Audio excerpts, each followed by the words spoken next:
दोस्तों, रावण ने मरते मरते स्त्रियों के बारे में 8 घिनौनी बातें बताई थी जो आज भी सच हो रही है।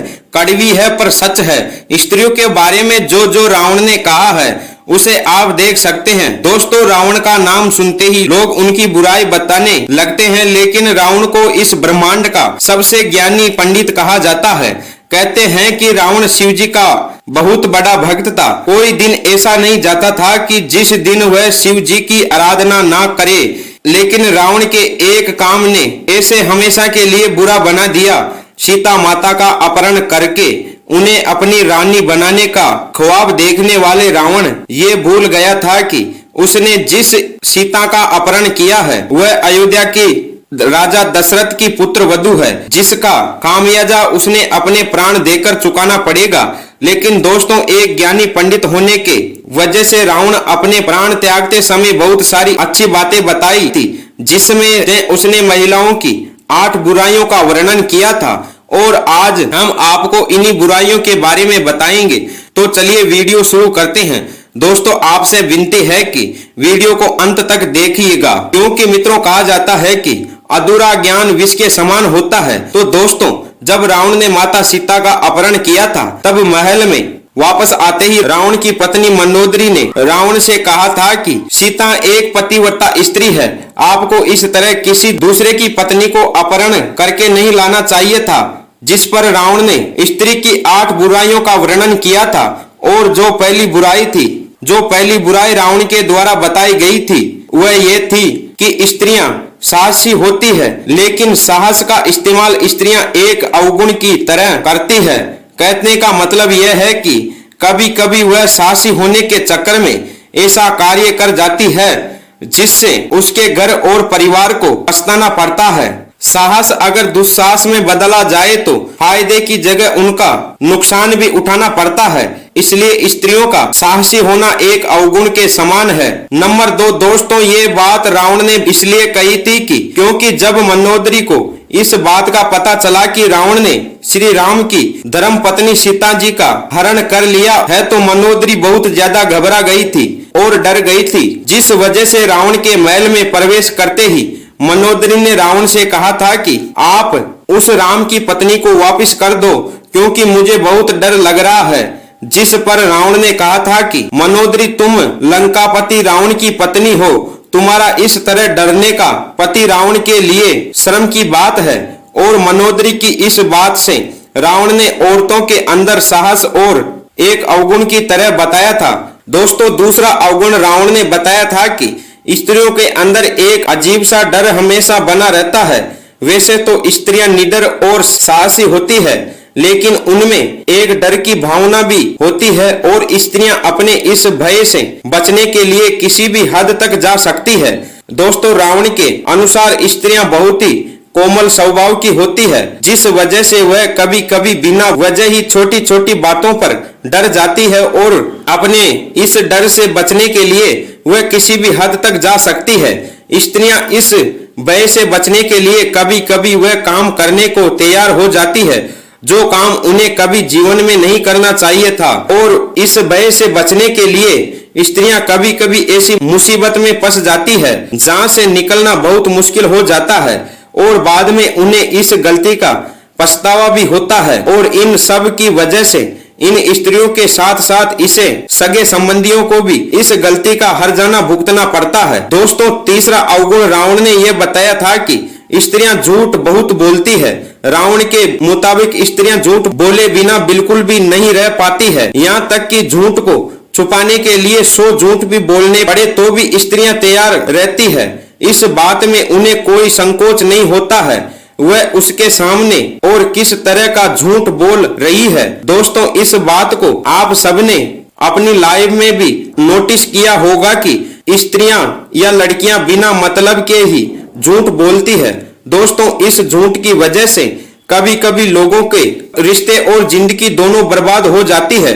दोस्तों, चौथा अवगुण रावण ने बताया था कि स्त्रियां बहुत ही मतलबी होती हैं और अपने मतलब निकालने के लिए स्त्रियां किसी भी हद तक जा सकती है, चाहे उन्हें किसी को धोखा ही देना पड़े या फिर उन्हें किसी को अपने रास्ते से हटाना ही क्यों ना पड़े। फिर उन्हें किसी को झूठे मन से अपनाना पड़े। स्त्री अपने लालच के चलते कुछ भी कर सकती है, किसी भी लालच में फंस सकती है और अपने मतलब के लिए किसी को भी फंसा सकती है। रावण के मुताबिक जब स्त्रियां के बात करने में एकदम से परिवर्तन आ जाता है तो उसने खासकर सतर्क रहना चाहिए, क्योंकि स्त्रियां के स्वभाव में एकदम से परिवर्तन इस बात का सबूत है कि वह आपसे कोई काम निकलवाना चाहती है। रावण ने इस बात को तब कहा जब रावण अपनी जिंदगी के अंतिम पल जी रहा था और उसके पास लक्ष्मण जी खड़े थे। दोस्तों, हम सब जानते हैं कि रावण महाज्ञानी था, लेकिन रावण एक राक्षसी पुत्र भी था, जिस वजह से वह मायावी था और रावण के 10 सिर भी थे।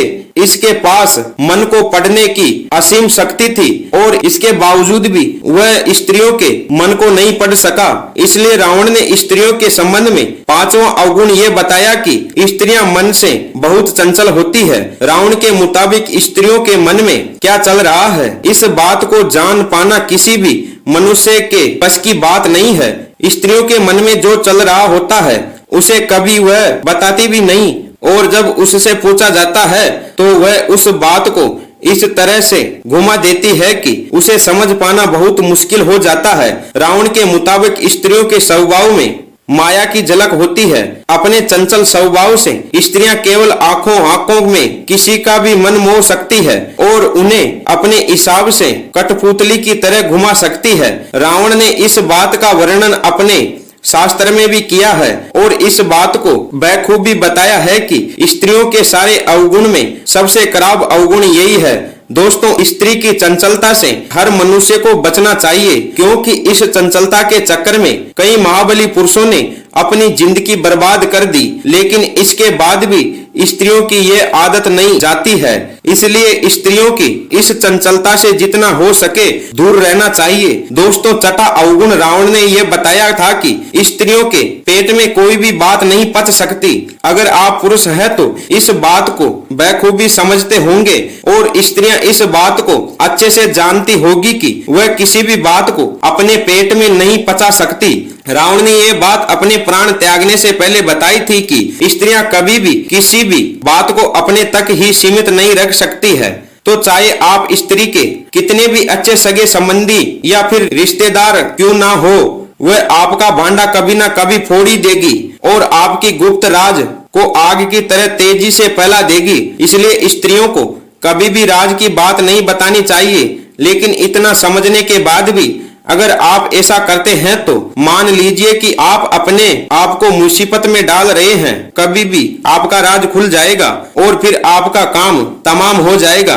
दोस्तों, 7वां अवगुण रावण के द्वारा ये बताया गया है कि स्त्रियों में बुद्धि नहीं होती है। वह किसी भी चीज को अपना दिमाग लगाकर नहीं सोचती, बल्कि किसी भी सुनी सुनाई बात को मान लेती है। ऐसा रावण ने इसलिए कहा था क्योंकि रावण की पत्नी मंदोदरी ने रावण की कोई भी बात कभी भी नहीं मानी। वह रावण की हर बात के खिलाफ, और यही कारण है कि स्त्रियां किसी भी स्त्री या पुरुष के बहकावे में बहुत आसानी से आ जाती है और बिना कुछ सुने या देखे किसी भी चीज पर विश्वास कर लेती है और फिर कुछ ऐसा काम कर डालती है जिसकी वजह से ही वह परेशानी में आ जाती है और साथ साथ उनके परिवार वालों को भी दिक्कत और परेशानी में आ जाते हैं और फिर इन सब के चलते हुए अपने घर का विनाश कर लेती है और फिर बाद में उस चीज का पछतावा करती है। रावण का कहना था कि इसी अवगुण की वजह से स्त्रियां किसी भी फैसले को लेने में बहुत अच्छा महसूस करती है। इसलिए रावण ने कहा था कि स्त्रियां विवेकशील नहीं होती। दोस्तों, अब बात करते हैं स्त्रियों के 8वें और आखिरी अवगुण की। तो मित्रों, रावण के मुताबिक स्त्रियों में आसो जैसे अवगुण होते हैं, यानी कि स्त्रियां अशुद्ध होती है। जी हाँ दोस्तों, स्त्रियां कितनी भी अपने आप को सोने चांदी हीरे और आभूषण से सजा ले, लेकिन इन सब के बावजूद भी स्त्रियां अशुद्ध होती है। रावण के मुताबिक महिलाएं साफ सफाई का काफी कम ध्यान रखती है, जिसकी वजह से रावण ने ये बात कही थी। दोस्तों, वैसे तो स्त्रियों में कई अच्छाइयां भी होती है, लेकिन ये कुछ 8 अवगुण है जिनके बारे में रावण ने बताया था और इन्हें सुनकर आप बखूबी जान सकते हैं कि स्त्रियों के अंदर क्या क्या अवगुण होते हैं और क्या नहीं। मित्रों रावण ने जितने भी अवगुण के बारे में बताया है, आपके हिसाब से आज के समय में कितना सही है? तो मित्रों आज की वीडियो यहीं तक। मित्रों अगर चैनल पे नए हो तो चैनल को सब्सक्राइब जरूर करें, लाइक करें और शेयर करें। मित्रों मिलते हैं ऐसी ज्ञानवर्धक एक और वीडियो में, तब तक के लिए हर हर महादेव, जय श्री राम।